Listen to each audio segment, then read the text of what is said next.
You know that video Yeah. of us going down that hill Yep. with that bike, this bike? Yes. I put that up on Shorts and it got such huge amounts of interest. I thought, you know what? We should put these two bikes together and do a head-to-head.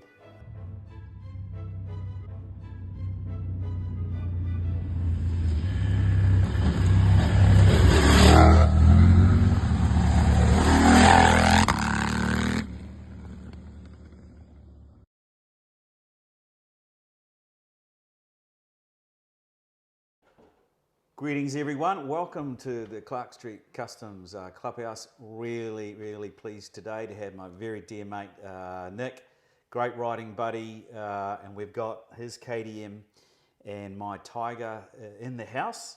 And so yeah, we're looking forward to talking and have a bit of a banter about these two bikes. So welcome Nick, welcome to Clark Thanks, Street Mike. Customs Thank you. Clubhouse. You've been in there a few times. So I have. why don't yeah. you give me just a little bit about your riding history, mate?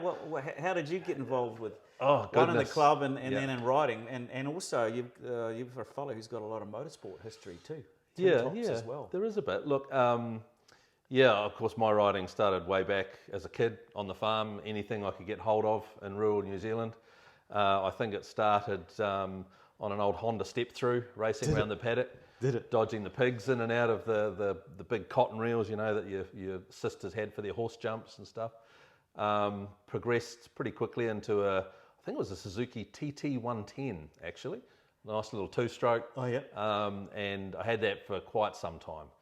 Used to skip school and go for a ride in the local area on an unregistered, unwarranted bike. But yeah, through the years I've had various bikes, culminating on the KTM at the moment, which I'm really enjoying. Fantastic bike, a lot of fun. So, Okay. yeah. It's kind of like not quite yours better than mine, but you know I thought it'd be good. What do you Yeah. think? Good comparison. Yep, we've ridden them both. Why not? Why not? Yeah.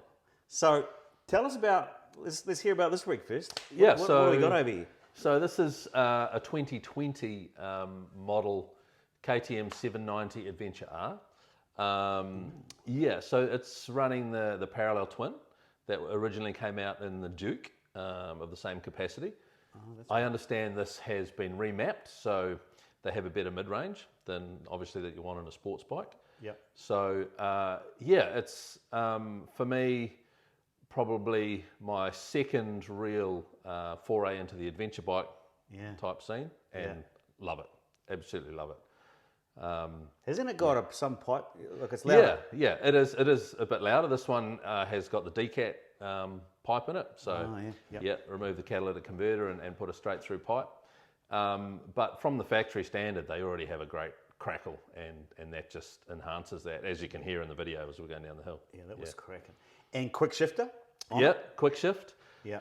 So it has several riding modes that KTM, once you pay a small fee, will unlock.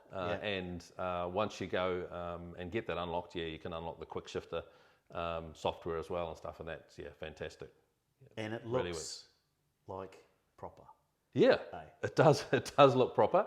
I had a Ducati Scrambler. Oh yeah, tell us about your desert bike sled. before. So why did you go with this from the Scrambler? What was that story? So the Scrambler, look, I'm 6'1", and the Scrambler was a little bit smaller. It was a bit heavier, less power. I think out of the same or similar capacity 800, the Scrambler had only about 78 or 80 horsepower. Right. Whereas this is 95 from 800 cc. That's proper. So and the other thing about the Scrambler, I've got quite long legs. This has got quite a high seat height. Yeah. So the seat height for me, the riding position, the longer trips with the seat on this have been fantastic. So just suited me more all round. And we went for a big ride.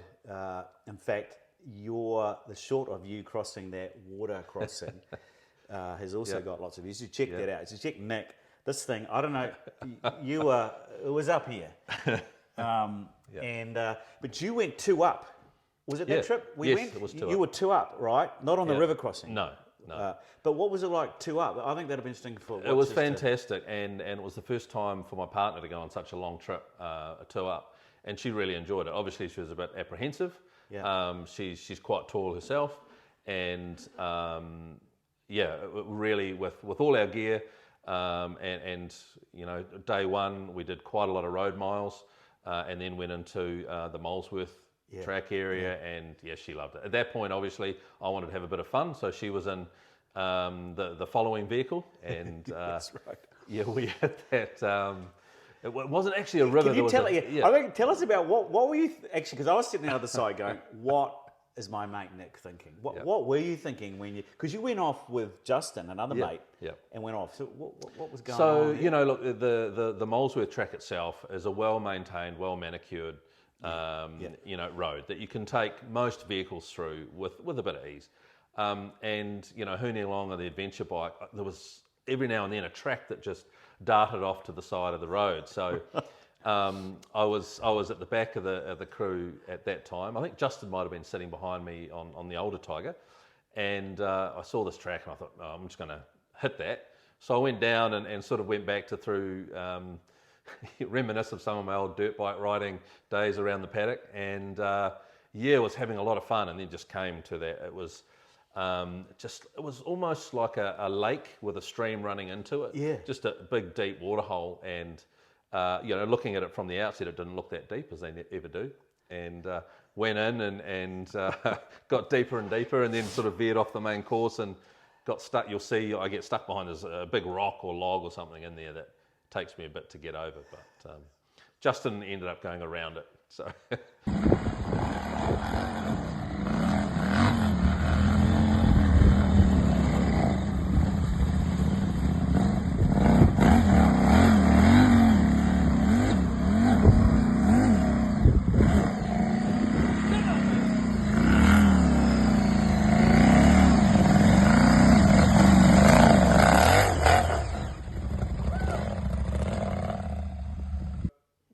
Was the, you know, if you think about the two bikes here, then Yes. you've ridden both.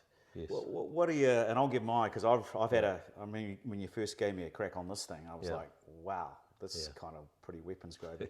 Yeah. What was the what was your impressions when you jumped from that onto the Tiger?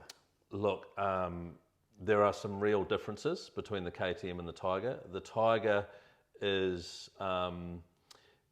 It's interesting. It's very, very smooth. It's a beautiful, powerful bike, and very easy to fall in love with. Does everything incredibly well. The braking, acceleration, handling, fantastic for such a big bike. And that's one of the reasons I went to this KTM after the Ducati as well, was because it's reasonably light, and with the fuel tanks down low, the handling is. That's right. I wanted to ask you nice. about that. Yeah. But you know, the Triumph, riding it back from out on the coast, the more time I spent on it, it just felt like a really nicely refined bike. Whereas this is probably a bit more like a testy teenager versus the mature, but still, you know, very, very capable and awesome bike, you know, It might be interesting, well, I was in hospital when you were riding that bike. That's right. Yeah. You know that old saying, you know, better to finish a ride with a beer in your hand than a drip in your arm. I didn't follow that advice that night. So, Nick, why were you riding my bike that day? Well, Mike, I can tell a little bit of a story about that. So Mike was on a two-up ride with his lovely partner off for a nice weekend overstay. And there's a beautiful part of New Zealand on the east coast that Michael was heading to. And, you know, he had plenty of gear, as Mike likes to take. You would have seen the videos of his setup and you know, the meticulous attention to detail, which is unbelievable. And really, you know, in the group, we all strive to be like that. But I think on this particular day, you'd got to a challenging piece of... There was sand actually blowing across the road. There was. Quite deep. Yeah. And it was, I think, just one of those freak things. From what I understand, Mike rode into the sand, being cautious. Pillion passenger had hopped off the back just to make sure that he had the stability to get through. But as he went through, I think there was either a gust or a bit of a wobble on. And Mike put his foot down, and unfortunately, the depth of the sand, the boot and foot went into the sand, and the weight of the bike carried on. And of course, you know, bone is not quite as strong as steel, so Mike broke his leg, a couple of bones in the end there. And the next minute he was on the green whistle waiting for the helicopter to come and pick him up.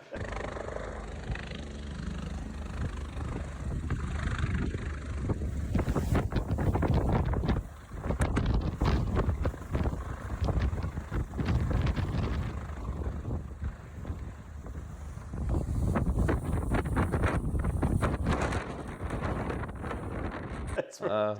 I made an urgent call to you. Yep. It wasn't quite when I was in the chopper, but it was the following day, I think, because the lovely neighbours say they put the people that were there, they picked up the bike.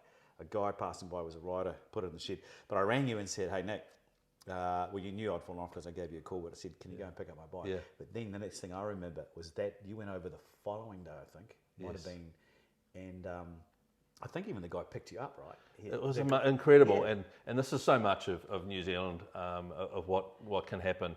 The guy that actually had stored Mike's bike in his house out on the coast was about an hour and a half, 2 hours drive further inland, and that's where I met him. I got dropped off there. He took me in his van, and we drove out to his house where the bike was parked, and it was nicely tucked up away. Out of sight, and of course Kiwi hospitality offered me a drink and some food inside, and then I rode the bike back, but what you didn't say was that I'm in hospital with my leg up in traction, whatever it was, and I kept getting these pictures, these texts of my bike, and it was a beautiful day. Stunning day. On all these widened upper roads with you going, this is a really nice bike, Mike. And I'm sitting up, and I think after about the fourth time you messaged me, I said, no more, that's enough. Yeah. That's enough. So that was your first kind of big ride on it, eh? Yes, I think. Thanks for getting it too, bro. No problem. It was great. Anytime, mate, anytime. Then, not back, to your bike. I remember when you first, were we on a test ride? Yes. And we went down to over the Wainui Hill? Over the Wainui Hill to the south coast there, yep. Yep. And I remember following you on this. The first thing I remember was the crack of the exhaust going, if that's a stock exhaust, how did that get through? That's the first thing. Secondly was you had a real knobbly time. We're going up a very twisty road. New Zealanders will know about the Wainui Mata Hill. And you were really cracking on. And I was thinking, gee, okay. And then the sound, and then the quick snappy shifts. Yeah. And then we went for a lovely ride, and then we pulled over, and I had a blast. You know what my first impression was? What was that? It was like I raced motocross for 15 years. It was like this is like being on a super big motocross bike. Yeah. I stepped off the Tiger, thinking it just feels like a dirt bike. And then the second thing was when it started, it was like raw. There's this kind of it's not vibey, but it's kind of got a rawness to it, which is completely different character to this one, right? Yeah. And then the second impression was it's just the power. And so that's a 790R, which has got, and the 890, I think it's got a little bit more torque, but the same horsepower. I believe so, yeah. So I was just like, wow, this is crisp. It's dirt bike, and I was just smiling. I was just like, man, this is like, you feel like you're like 18 again. Yeah. Yeah, and you that's fantastic, and exactly what you say is true. But you do have to be careful. I make sure when I jump on it, I don't switch it straight into rally mode or any of its super performance modes, because normally I like to warm up a bit to get into that sort of style, because you've got to have that focus to do it. Like any big bike, you've got to have the focus, but it certainly can catch you out if you're not careful. And that's where I think the Triumph excels, because of its technology and the smoothness. You've got a little bit more time. That's right. Agree. Yeah. So tell us more about your bike. Okay. The Tiger. So this is the second Tiger. So my history of getting on to the Tigers was I was taking my Enfield in to get a service, and the guys at the dealership said, Mike, there's one bike you don't have in your stable, and that's an adventure bike. And I said, well, you're not going to see me dead on an adventure bike. And they said, well, just take this for a cruise.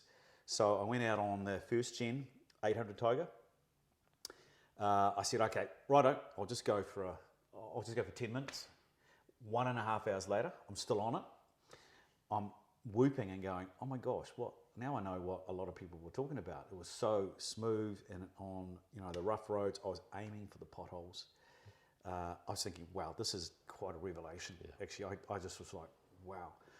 The sort of sit up in big riding position with the wind protection, just the comfort. I thought, wow. So I get back and the dealer, the salesperson goes, so how was that? And I said, they're crap, aren't they? And I said, yeah, bloody awful. And then he opens up his drawer, pulls out a sold sign. He walks up and he pops it on the windscreen. I remember that and I said, you bugger. Anyway, I picked it up the next day. Yeah. So that was a second-hand 800. And then Janine and I, we just did heaps of miles on that. In fact, I think we put 15,000 clicks on it in the first year. And none of the other bikes really got any. In fact, after, I think the second ride, Janine's on the back, and she said, Mike, when we go touring, can we always take this? And I won't say the other brand of bike that I was riding that we were doing touring on. She goes, can we take this instead? Yep. So that really got me into this whole arc. Yeah. And then when the new 900 came out, the facelift of the 900, so this is a 2024, I didn't like the dash of the first 900s and I think they got a lot of feedback about that. When this one came out with a revised dash the same as the 1200, I thought I really liked that. They also upped the power to 106.5 horsepower, and I thought, now I'm gonna get it. So I bought this, ordered it, and it's one of the first ones in this colour. And it's a very different bike from the 800. It's a completely, obviously different firing order. Yeah. It's got a whole lot of electronics, which took a while to get used to. Yeah. Let's talk about some of that technology that's in there, because it had some pretty trick stuff with the brakes and the way it's quick shift as well, obviously. Yep. So obviously got a quick shifter, and that's the first bike I've ever owned with a quick shifter, up and down. That was cool. The braking is probably one of the top things about this bike, I reckon. The Brembos, and it's just 2 fingers the whole time. You don't need any more than that. But what's good about it, it's got some really good off-road setting ABS. Yep. So, which I think they've really got sorted now. A lot of us riders didn't like ABS off-road, but now I don't switch it off. There's an off-road setting ABS, which means that the rear wheel, you can lock up the rear, but the front still works, but in an off-road setting. So, we've all had that thing in ABS and sand or gravel, and it's just hopeless. But this, they've seemed to have got the calibration so good. And in fact, the first time we went for a big ride off-road, when you said, come on, let's take this big beast, we went up a very, very technical trail. Yes. And I remember going up it going, jeepers, I've got to get down this. And it was a brand new bike. And then coming down, it was like this hill descent control. It was unreal, because also the front is linked to the back. Yeah, that's right. So you can be standing up on the pegs, coming down the hill, first gear, and then you just touch the front brakes, and it operates the back. So it almost I just moseyed down that thing, and it was on the road orientated tyres, if you remember. Yeah. And I remember you were at the bottom of the hill going, what the heck?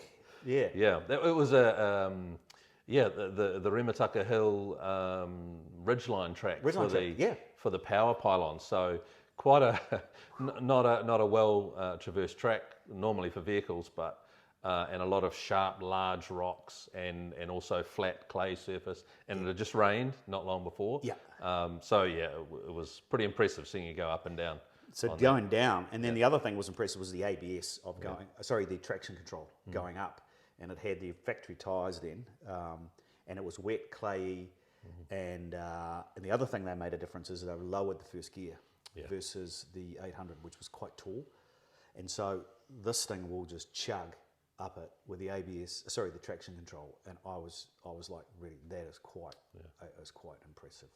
And you've done some other things too, as well, some of the other videos that people can check out. So you can check out on the other videos. So I got the factory high crash bars. I have got the Krager bags set up on it, which there's plenty of videos on that. I've got the Barkbuster Jet on it. What else have I done? Well, the lowering kit? Yes, and put a lowering kit on it as well. For me, I'm not 6'1", and I was slightly worried about the height of it, but it's got the factory low seat, which you can get as an option. Cool. And then I put a lowering kit, which I'll put a link on this to see, and that's just low, so I can get my feet flat on the ground. Yeah. And then tried quite a bit of mucking around with the sag to get it so it fits, and so now it just fits like a glove. And I really enjoy it. The two things that I like, the brakes are the most impressive, very impressive, but the power delivery, it has got heaps of torque, but it's got a really exciting top end, which I like powerful bikes, and the 800, was good. I think they're rated around 90-95. But 2 up, fully loaded, it just was a bit lacking.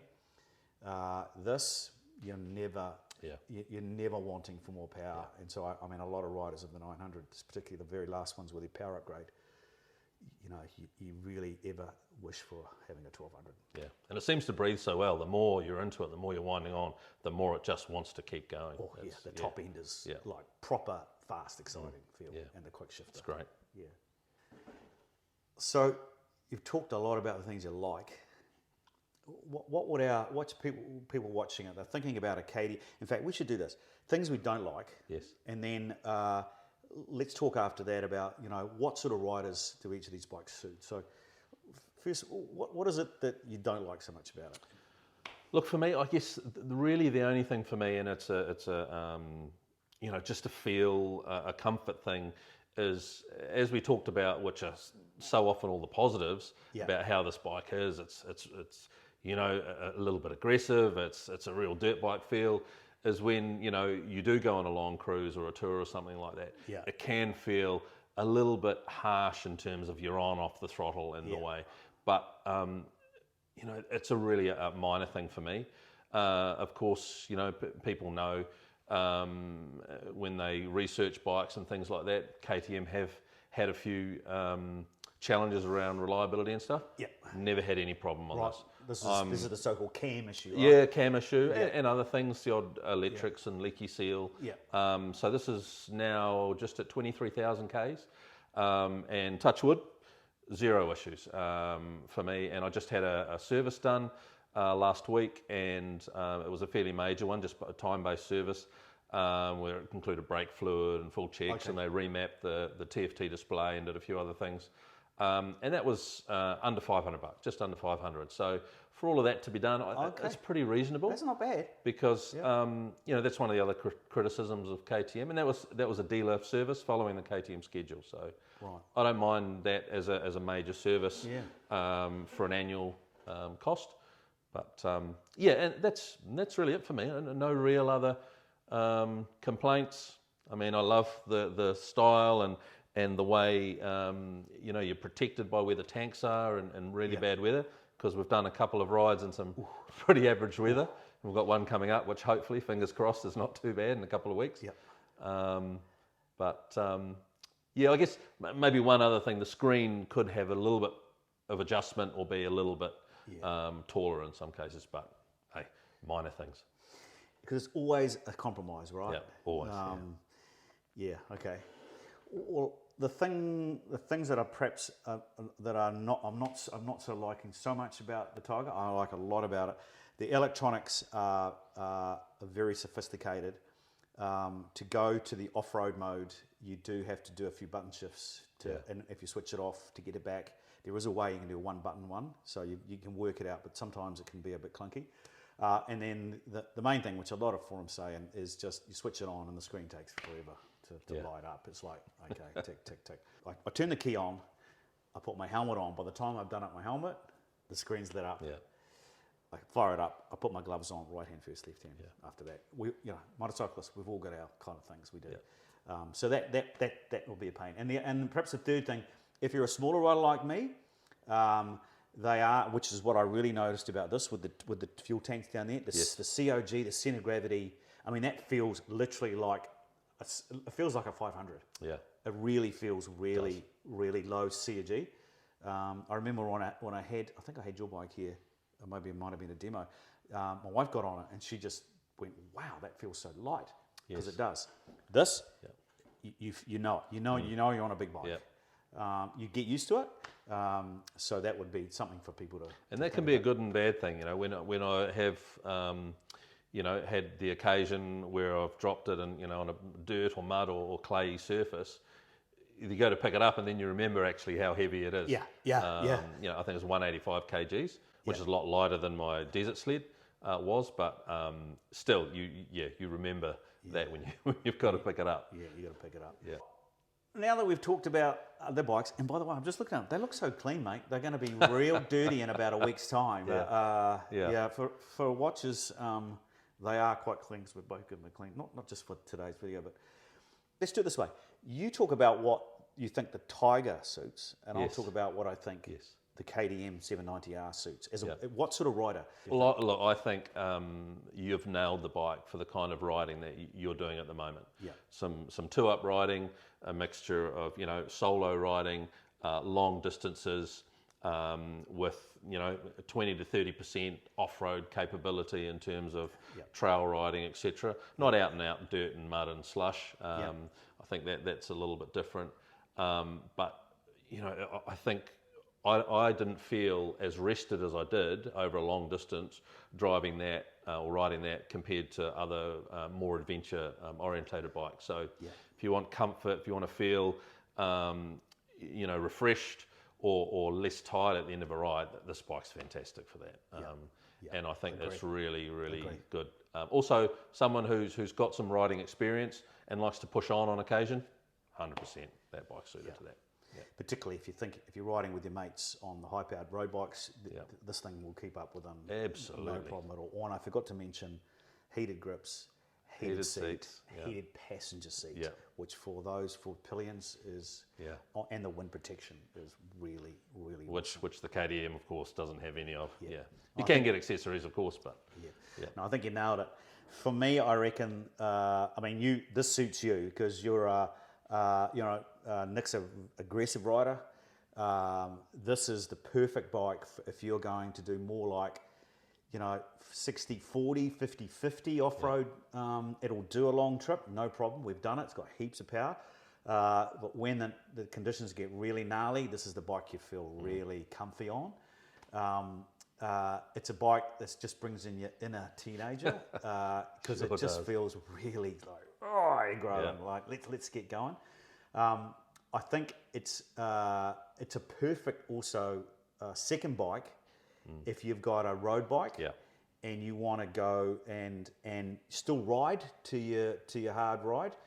This is the bike for you. It will be a good all rounder, but if you're going to be doing 500-600 clicks on the road, two up, this isn't a bike for you. No, you'll get there, but it's really for those that you want to have a whale of a time. And man, oh man, I've seen you on this going, oh my gosh, really? You're going to attempt that? And you're doing it, and it does it.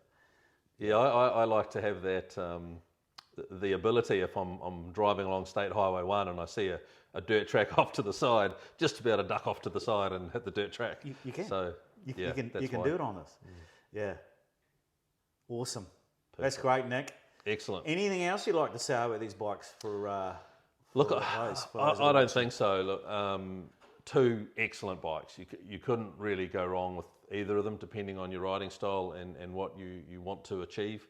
I can see myself, because I'm a little bit younger than Mike in time, going more towards something like the Tiger, absolutely. And certainly that'll make the missus a bit more happy as well, I'm sure. Yeah. But to tell you what, the kids love this bike. As well, they love the noise. You know, as you know, with things like that, they do. So I love the way that KTM have done the bark as it starts up from cold. You know, in fact, we might just do a bit of a cold start to hear the difference between the two, because I love the way the KTM engineers are so funny. It just sparks of the life. Yeah. What the heck is that? Especially without that cat in Cat there. in it. It's- Yeah.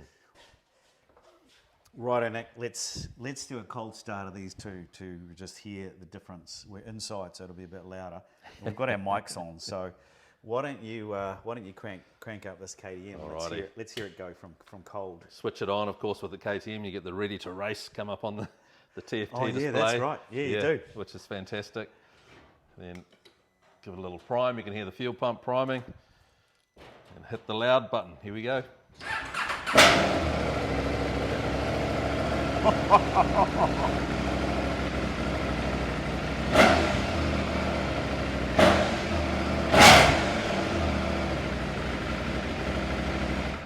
Yeah, that actually even gave me a fright. I've heard it start heaps of times. So that some of that's amplified by the DCAT pipe that's in there, but even when the cat's in there from standard, you get that really nice rasp.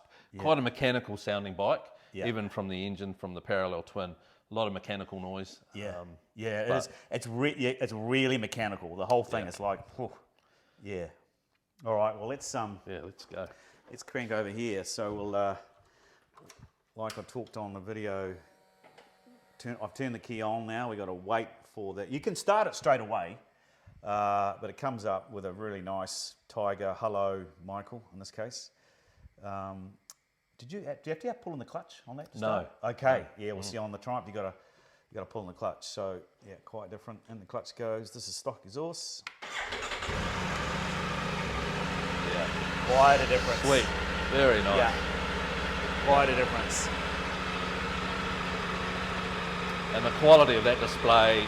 The display is really, really lovely. We can't read it too hard, but it's got a nice little back.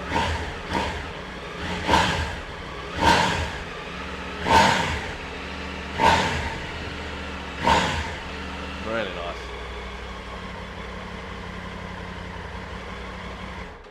It's quite a different. So smooth. It's really, really smooth. Yeah. So, like just as we said, quite a different thing.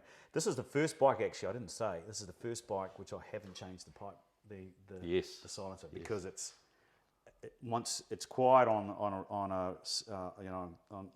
steady throttle, but it's actually got a good crack to it. Yeah. Awesome, Nick. Hey, well, thanks very much, Nick. Mike. Really enjoyed it. That was fun. Yep. We've done heaps of riding together. We've got heaps of riding to do, and looking forward to our trip in a couple of weeks. Awesome. Which will be, what are we doing? 1,400 clicks in 3 days.